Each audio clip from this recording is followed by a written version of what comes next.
Fort Greene Council is a 40-year-old nonprofit organization providing services in Brooklyn. We currently operate 11 senior centers, what are now called neighborhood centers, a home delivered meal program running 6 days a week, a child care center, and one after-school program. We are spread throughout 7 community districts in Brooklyn, and Brooklyn has 18 community districts, so we serve 1/3 of those community districts, or we have services in 1/3 of Brooklyn community districts. Daily, we serve over 700 seniors in 11 senior centers. And then to top that off, we serve over 800 home delivered meals a day. So when you add those two up, over 1,500 people we serve that are seniors, either in our senior centers or in homebound services. We are not children in this game. We just had an increase in our home delivered meals. Now we're averaging 815 meals per day in those 6 CDs. We serve kosher, vegetarian, hot, chilled, and frozen meals 6 days a week. We have 7 routes that we provide these in, and now as we speak, our deliverers are out there in the snow delivering meal. And during the Hurricane Sandy, just a side note, we didn't miss 1 day delivery of our home delivered meal program. Let's give it up for our staff. We did such a good job in Red Hook that DFTA asked us to feed people under 60. So that for a special reason, because they were stuck in Hurricane Sandy. So we partnered with a community organization and DFTA to provide these meals to non-seniors temporarily.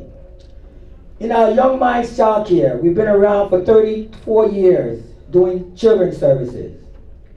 Presently, we only have 2 classrooms of 2 to 4-year-old in our location right next door on the 2nd floor.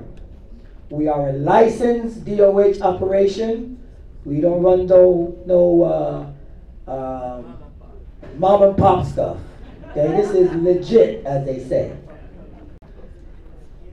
Young Minds is fully enrolled with our 64 slots that we have, and we want to give thanks to the City Council. I guess, Ms. Mealy, you will represent the City Council. We want to give thanks to the City Council because after ACS did a number on us, the City Council picked up the slack and funded us for those programs. So give it up to the City Council. Well, we have to face this every year. This is a yearly battle now we have to face with the City Council as to whether we will get our daycare program and as to whether we'll get our after-school program. So be prepared, get your boots ready, get your voices ready. We need to march, we need to struggle. Our out-of-school time program, which is called OST, which is the after-school program, has been around for 8 years, Ms. Macy? 8 years. And we presently serve ages 5 through 10. Currently, we have 85 students, over 85 students, meaning that we are again fully enrolled in 4 classrooms on the 3rd floor of 972. And again, we have to come back and fight. I wish I could put some of the struggles that we had to get our daycare and our after-school program where the parents came out and supported us. So I want to thank the parents of Young Minds Daycare and after-school program. And again, we are licensed for both our regular program and our summer program, which, by the way, is a free 7-week program that children can come between the ages of 5 all day for 7 weeks in the summer. Now, you know, we made, from what I heard, that the mayor has put up some of his own money to administer some of these cuts that he did. So like he took the knife out of one hand and cut the program and put his other hand in the other pocket and said, here's some money to replace it. I guess not all of us have that luxury.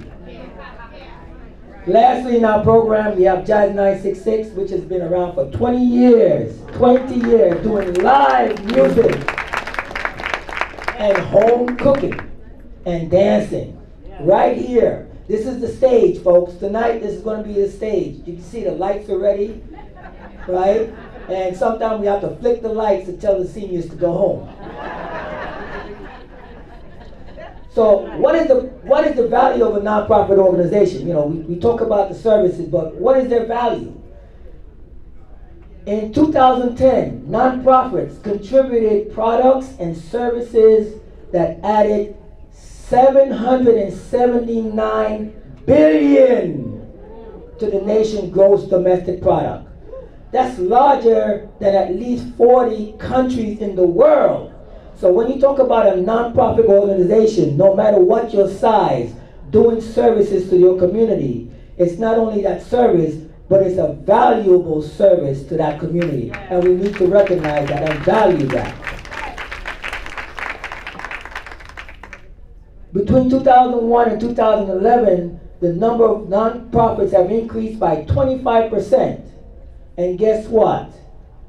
When the bureaucrats in Washington, D.C. decide that they cannot sustain or support these type of programs, guess who has to kick in and help out? Either your neighbor, your family, or a nonprofit organization. Nationally, senior centers, there are nearly 11,000 senior centers throughout the nation. And they serve over 1 million people, meaning elderly, every day, 60 and older. 1 million people.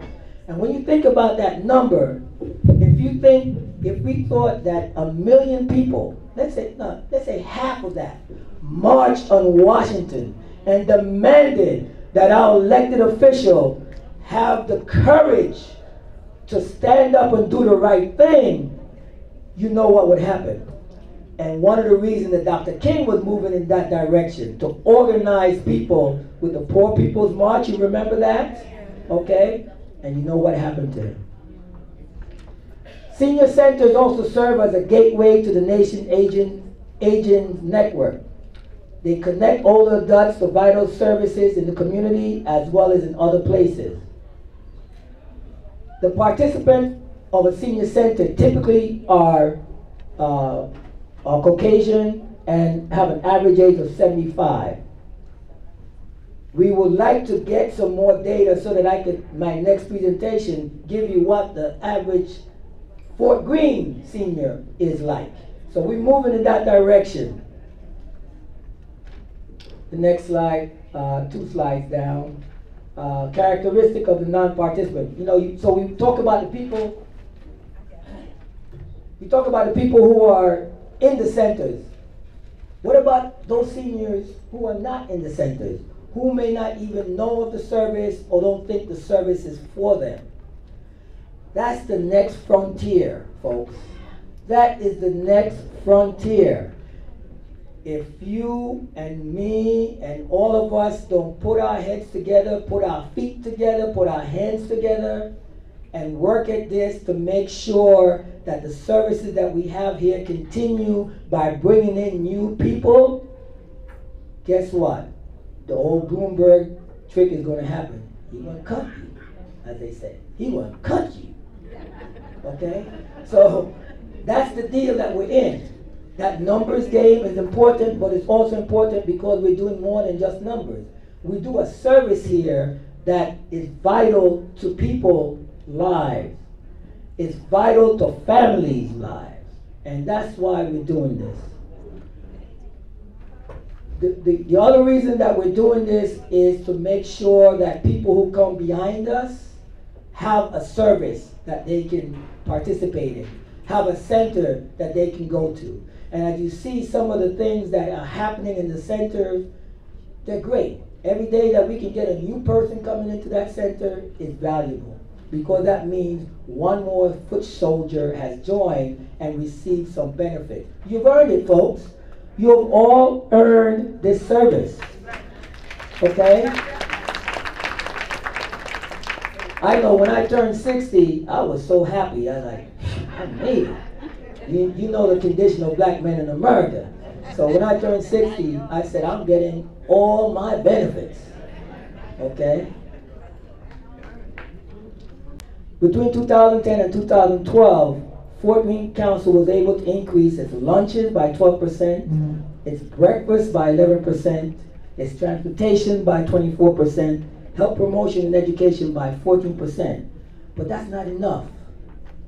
That's still not enough. Because under the new neighborhood centers, we have to hit a higher number, okay? And you need to be conscious that right now, as I speak, there are two types of senior centers in New York City under the Department for the Aged. And there are a neighborhood center and a innovative center. The innovative center is the big daddy. The big daddy. Now, I'm going to ask you a question. Do you think there's an innovative center in any Black or Latino community in Brooklyn? No. I didn't hear you. No. You're all right. You're all exactly right. There is none in Brooklyn. Yet, we have the largest growing senior population in Brooklyn and in New York City. The politics of the old has to change, but it's not going to change if you sit down and feel that these people are going to change it because they feel good. You have to struggle for it. One of the things that Fort Greene Council did when we took over, when we got these 11 neighborhood centers, we adopted the theme that we are going to use as our central perspective on this.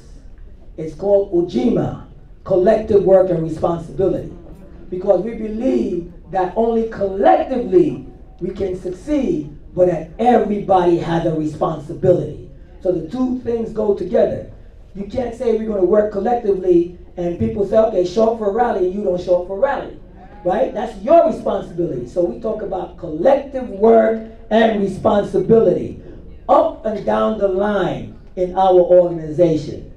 That's what we're striving for. So when we come and ask seniors to participate like today, I want to thank you because you are practicing Ujima. You came out in the snow, you are practicing Ujima. Give yourself a hand.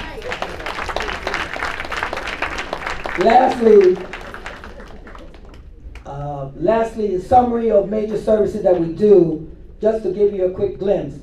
We do over 63,000 breakfasts in 2010, and we're up to 71,000 breakfasts.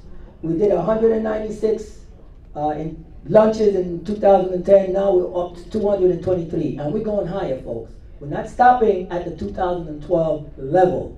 We're aiming higher because to be a Black organization, and I don't think I said this. Did I say it? Fort Greene Council is, I love to say this, folks. I love to say this.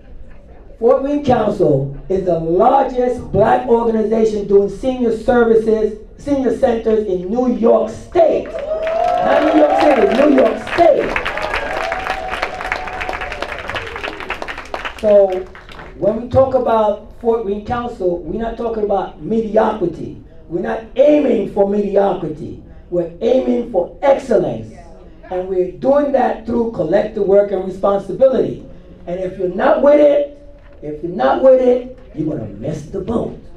So come on aboard. Bring somebody on with you because we're going for excellence. We're not going for mediocrity.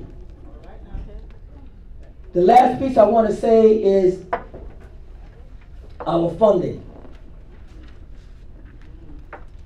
Because, budget drives things. But I also believe that value is also important. If you have a good value system, nobody can bribe you out of it. You know the old saying, money can change you, but change can, right? So our budget has been reduced because we lost the daycare center, Young Minds Daycare Center, and the after-school program. For a variety of reasons, and I think Mr. Penn alluded to some of those reasons. However, I wanted to give you an idea of what we look like as an organization. So you may think, we run 11 centers, we only have like $221, right? Or $35. We started off when we had those that daycare center and the family daycare program. We were $11.5 million corporation doing business in Brooklyn. That's bigger than some cities in the United States. That budget is bigger than some cities and towns in the United States. So when you talk about an organization, I always want you to be careful about understanding the background. So if we ask you to do something about, let's have bylaws that are uniform, we're not trying to stifle you. We're trying to do the best practices because what? We're not aiming for mediocrity and confusion. We want clarity and we want to be excellent. And that's our charge. And I put this to you. If you find, and this is my testimony, if you find that at any time in my tenure at Fort Greene Council, I strive for mediocrity, you pull me up on it. You pull me up on it. I'm giving you permission because that's not how I want to be thought about.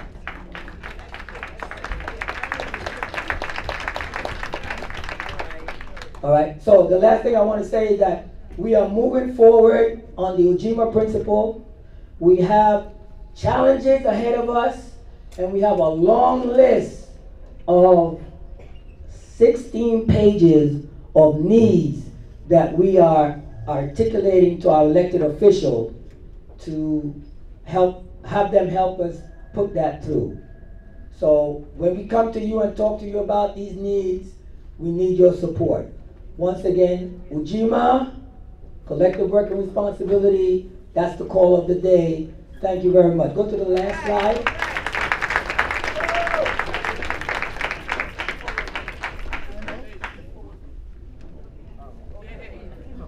There it is, Ujima.